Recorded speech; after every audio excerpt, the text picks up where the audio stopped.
The Council put debt cancellation on the agenda as it demands immediate suspension of government's controversial debt exchange program. If our members cannot get their coupons, cannot make ends meet, it will affect the tithing and also the offering. It looks like there are some expenditure points that can be cut. We should ask for debt cancellation. We have the latest as Joint Technical Committee of Individual Bondholders and Finance Ministry officials begin talks on proposal for exclusion of individual bonds. Plus, former Finance Minister and presidential hopeful Dr. Kwabena Dufo states position on debt action program as he opposes government's approach. What you manage, talk about money, be very careful. If it goes wrong, people can die. Story is always brought to you by Vodafone. A crack team of representatives of individual bondholders are currently locked in a crucial first technical meeting with Finance Ministry officials exploring how to exclude affected bondholders from the debt exchange program. As that meeting got underway 2 hours ago, the Christian Council of Ghana threw its full might behind the agitations, backing the individual bondholders, demanding an immediate suspension of the entire debt exchange program. Now, Reverend Dr. Cyril Fayo, the General Secretary of the Council, says government must cut expenditure and seek debt cancellation instead of burdening bondholders. Our intention is that from here forward, we are going to engage the Ministry of Finance and the government as a whole to speak on behalf of the hurting and voiceless vulnerable persons in society. And what's instructive is that in the statement, we notice that you're not just doing this in the interest of individual bondholders. You say that even some of your church members, quote unquote, are affected as a result of the exercise. I'm wondering if that's affecting collections. Definitely. If our members cannot get their coupons, cannot make ends meet, it will affect the tithing and also the offering. So it's important that we fight for them so that we also get our share of the the tithes. Definitely, but in all of this, you are asking for a total review of the debt exchange program. I'm wondering if you have any alternatives in mind as the Christian Council. Well, there have been a number of suggestions out there. We have not endorsed as a council any one of them, but I think they are worth looking at. One is to cut expenditure generally. It looks like there are some expenditure points that can be cut. So if we can cut those expenditures, we believe we can solve our problem without going into this domestic debt exchange program. The Minister for Finance indicates to us that basically there's no alternative and that government is in a hard place. That is coming from the Minister of Finance, but I think there are a lot of other experts who are speaking out there. As I said, the Council hasn't got a position on what alternative to put out there now, because we are still engaging the experts. If we find a viable one, we are going to put it out there. Some people have also suggested that we should ask for debt cancellation. I don't know why that is not on the table. Right. We know we have gone through that before when we did HIPIC, and there is no harm in going through that again if it will save the vulnerable and the weak in society from losing their meager income. And we'll interrogate a bit more the Christian Council's position on this pretty shortly. But first, as you may recall, individual bondholders have challenged all presidential hopefuls to declare publicly their stance on the debt exchange program, particularly the inclusion of their bonds. Well, today, former Finance Minister and NDC flag bearer hopeful, Dr. Kwabena Dufo, who also owns several business interests in the financial sector, says he's opposed to the program. He had the following alternative suggestions in an interview yet to be aired on the Joy News channel from 6 p.m. upfront with Raymond Aqua. What you manage, talk about money, be very careful. If it goes wrong, people can die. Yeah. So I think much as we need to maybe use the bond, or manage the bond in a way that will give us very solid fiscal consolidation, we should be careful about the lives of people. Do you agree that a domestic debt exchange is the right way to go? No, I am looking at the need to have strong fiscal consolidation. Okay. I'm a shareholder of a company. They're talking about taking some bonds. Nobody has consulted me. Nobody has I have no idea about that. I only heard it from the radio, and my children told me this was happening, but nobody has spoken to me. Now, we need to... You, shareholder? I'm a shareholder in the company. As in, shareholders have not been consulted? I have not been consulted.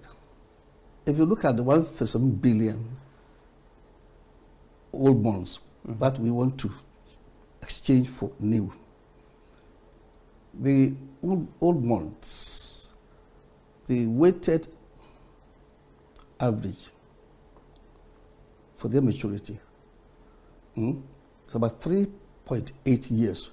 That's about 4 years. Okay. The coupon rate, the weighted average coupon rate, is about 19.1. The new ones they are introducing, the maturity will be what? About 9.5 from my own calculations. Okay. But 9.5, so almost 10 years. And the coupon rate attached to this is about 8.1. Okay. So in effect, they are saying that, yes, the loss we are experiencing, you take 55%, the bondholder, government, I'm taking 45%. And the loss is almost 60% to the bondholder. Government, about 40%, 40%. Looking at what's happening in the market now, the benchmark 91 TB rate, treasury bill rate, is about almost 35, about 34%. So if you were to buy treasury bills now, government, you will pay about 34%, wouldn't you? I would have proposed that, yes, let's stretch the new bonds to 10 years or beyond. But looking at the market now and the economy now, the 19.1 coupon rate that old ones were enjoying, I'll keep it like that. Okay. And not 8.1. Because the cost of borrowing to you government. Dr. Kwabena Dufour there.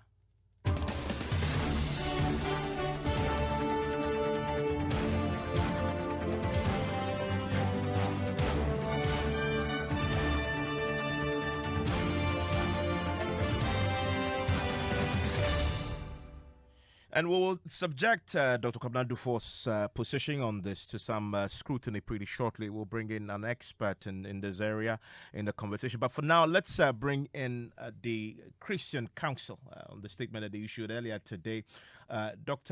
Reverend Dr. Cyril Fayose is the General Secretary of the Christian Council, joins us on the telephone line right now. Dr. Cyril Fayose, thank you for your time here on Top Story. Thank you very much, and good evening to your listeners and viewers. If you may, please explain the basis for the call for a suspension of the entire direction program. Well, we have followed this debate with deep interest. And initially, the promise was that it would not affect individual bondholders. But eventually, they were roped in on a voluntary basis. And the representation that we are getting from many of our members from and groups, the Individual Bondholders Association, the Pensioners Forum, and others, clearly indicate that if we go through with this process, very vulnerable people like pensioners and individuals who have worked very hard and saved the little money that they have may be affected. So we must review the whole process, sit back, have broader consultations, and see how best the issues can be resolved. I heard you say earlier that one of the things you want to do is, beyond this statement, have a direct engagement with the government. Is this something that you've already acted upon in sending this directly, this call for a suspension directly, say, to the finance minister or to any government representative to get an audience? No, this was just released to the press, the media for now, but then we have plans to engage all the major stakeholders, including the government and government officers and offices. So your conviction is that as it stands tonight, based on whatever you've been told by the individual groups that you've encountered, this debt action program isn't good for the vulnerable. Yes, the fact that people are crying, people are lamenting the fact that they may not even live to see the interest that will be, the coupons that will come in at a later date. And the fact that people keep telling us they can't sleep at night, I think it calls for a revision of the program. Because these persons are equally Ghanaian citizens and we must take care of them. We must speak for them. Is it your view that there hasn't been enough engagement, enough consultation on the subject of the debt exchange program? At least those representations that we've had point to that fact that they have not been consulted. In fact, I think Dr. Dufour himself told you just a moment ago that he has not been consulted. We've heard a lot of that from our constituencies, and that's why we are voicing out this opinion at this time. The finance minister has a position on this when it was suggested to him that there should be a suspension. He says that is completely off the table and that this is the only option we have. Other than that, the likelihood of default is the real alternative. Well, what do you say to that? That as far as the finance minister is concerned, the only alternative is default and that this debt exchange program must go on and is the only option on the table. From where the finance minister sits and his view, maybe that is the position that he might hold at this moment. But if these consultations that we are talking, these engagements that we are talking, really materialize, then he may have a glimpse of the other side of the coin. And that may change his position. This is not the first time the finance minister is changing his position. So I believe that with a good dialogue and consultation engagement with the ministry, positions may change somewhat. I've heard you throw in the suggestion as one of the alternatives that can be considered, a push for a debt cancellation. Expand on that thought for me. Why do you think that is something that is even feasible at this time?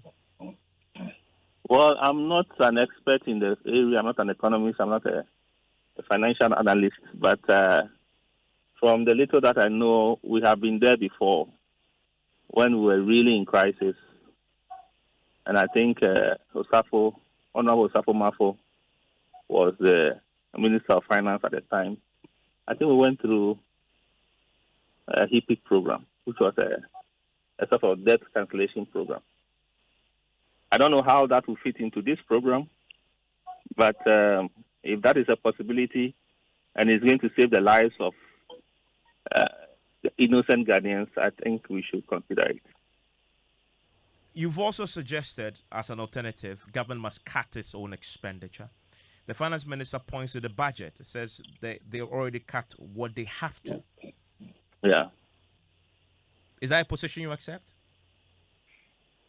Yeah, I think they have cut somewhat, but maybe they can cut some more. What more do you think is there to cut, possibly? I don't want to go into the nitty-gritties because I'm not an expert in the area, but there has been opinions thrown out there. The government is too large; it can be cut a bit. And then some budgetary areas, some people are talking about infrastructural developments that are in the budget. We can cut some of those.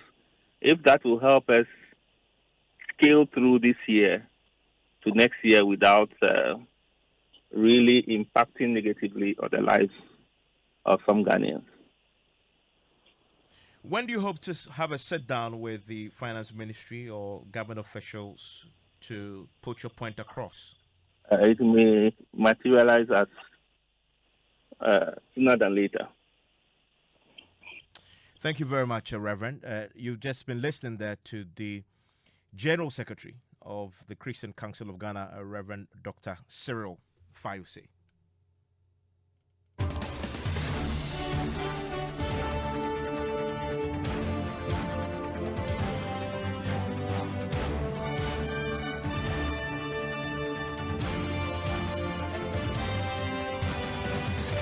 Well, the Christian Council isn't the only institution asking government to consider a pushing for debt cancellation. In fact, in the last 24 hours, a host of international aid agencies, including Action Aid and Oxfam, have written an open letter to the global community, including the G20, to consider cancelling Ghana's debt. We'll be exploring that in detail on Newsnight. But I want to bring in right now Dr. Patrick Assuming, who is an economist with the University of Ghana Business School, joins us on the telephone line right now. Doc, thanks for your time here on Top Story. Good evening, Evans, and good evening to listeners. First, give me your brief thoughts on the suggestion there by the Christian Council General Secretary that one of the things you should be considering is pushing for a debt cancellation. Yes, so I think, it's something that the government has somewhat explored. I'm sure we've heard news about government approaching the Paris Club for some discussion. So that is something that has been explored, but we have to understand that a chunk of our debt is commercial, so it's easier to appeal to other governments and then also multilateral partners for that kind of forgiveness. But I'm not sure that it's feasible to ask what we have borrowed from the commercial capital markets to give us that kind of forgiveness. So, in a sense, it seems that option has been explored, but there's a limit to how much that can solve our problem because we have a huge chunk of commercial debt. So, in the mix of things, that isn't the answer. It's not an alternative, a standalone alternative.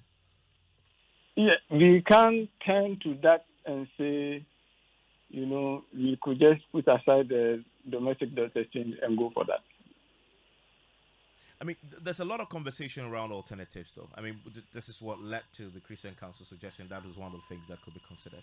One of the things that keeps coming up is government looking at its fiscal side again and doing a bit more cut. In fact, Dr. Kabna Dufo says if he was there as a finance minister, his focus will be on the fiscal cutting and not necessarily a debt exchange program. In fact, he says even if he will do an exchange program, what he will do is to keep the coupons and pay it, but will extend maturity. Give me your thoughts on that.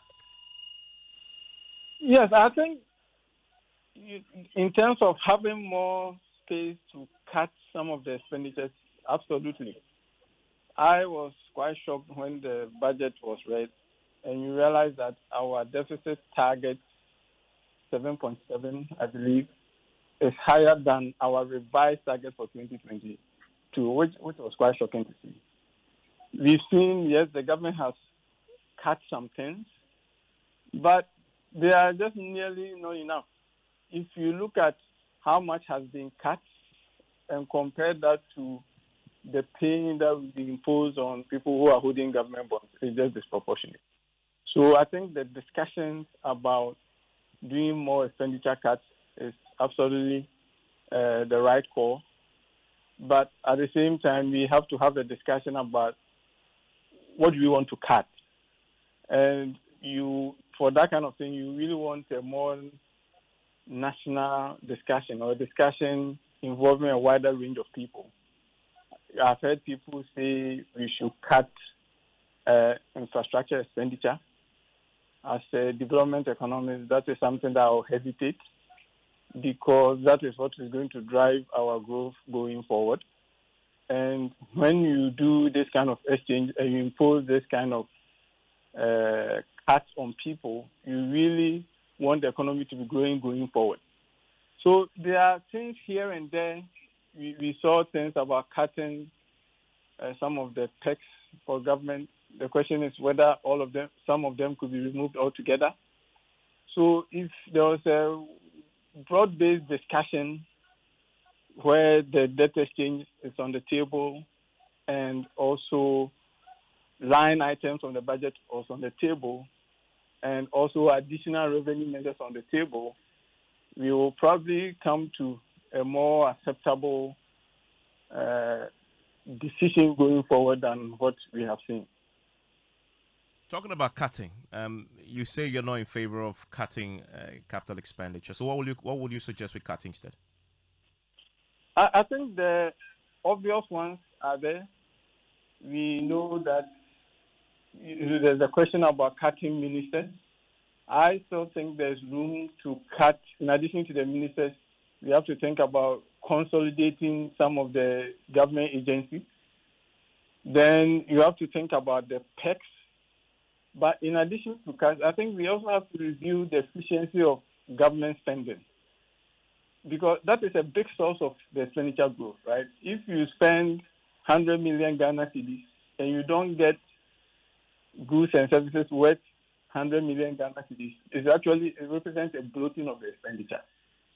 So when you say cut, it's not necessarily it's not just saying cut ministers, reduce salary, reduce specs, but it's a broader discussion about looking at what we spend money on and the value we get for them, and whether for some of them we could be spending less and getting the same value. So that is the broader frame in which I will see the expenditure cut.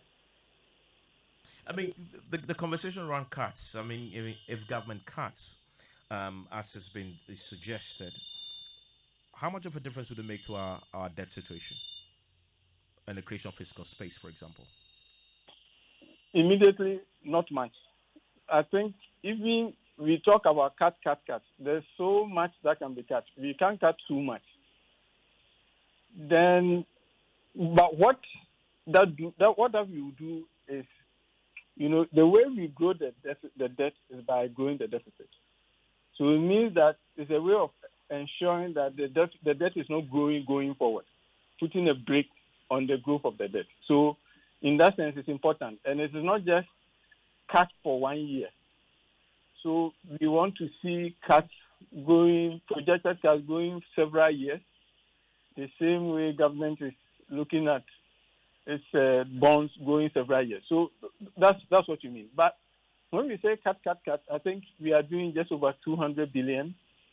I mean, if you consider all of those, remove some ministries and do all of that, we probably wouldn't go below 180.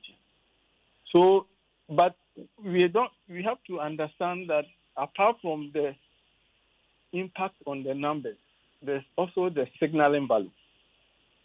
At the moment, there's still a sense that a lot of the problems we are in has been caused by decisions that people in power have made, and the burden is being disproportionately put to ordinary Ghanaians who haven't really had any direct hand in how those decisions were made.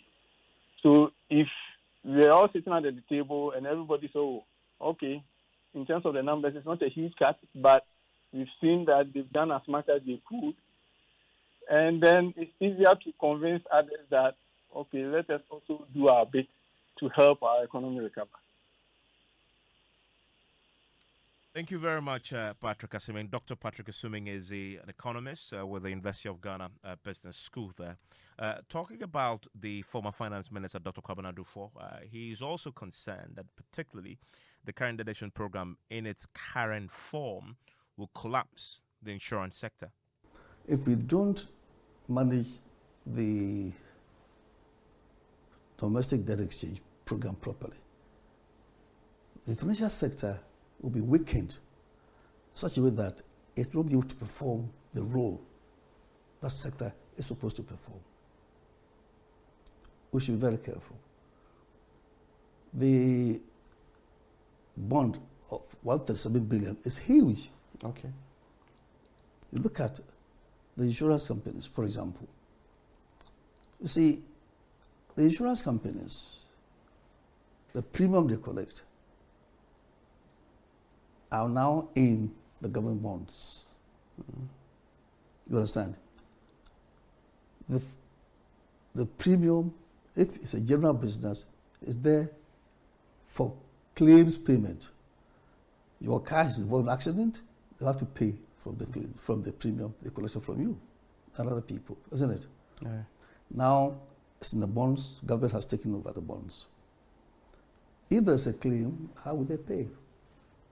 Now, that's interesting. How would they pay? But I will not take an excuse if I have a claim before an insurance company. You go there. Yes, I will insist on getting my money. And the insurance company cannot say, oh, the bond is with government. No. Yeah. The contract you have is with the insurance company. Not with Not government. Yeah. But the government, because of difficulty we are going through, has taken over 55% of the money. How would they pay the claims? That's general. Get to even life. It's even more serious with life. Oh, okay. Life, they have what they call endowment. Mm-hmm. Endowment, yes, remember, you are paying 2,000 cedis every month to the insurance company. After 10 years, you go for the money. Mm-hmm. Or 15 years, from 20 years. It's like savings that you are making. Yeah. These monies have been found in government bonds. Because of the difficulties we're going through, government has taken over about 55%, whatever. So when you go to the insurance company, 10 years ago I started saving, I need my money back. I said, oh, government has taken 55%. What will you do? But is it not interesting that this same industry called insurance, we basically gave them very little option than to put their money into bonds? Yes, unfortunately. You see, so some of them are saying that we're misled to put our money in government bonds, knowing that you take the money one day. And that's former Finance Minister Dr. Kwabena Dufo, who is also an aspiring flag bearer of the National Democratic Congress. You want to join us on Newsnight in a minute because we're bringing you details of international aid agencies coming together demanding cancellation of Ghana debts by international creditors. You want to join us and stay with us for that. Plus, what happened to the gold for oil barter arrangement, and where is the 40,000 metric cubic meters of oil that came in? We'll tell you what's happening with that. Stay with us.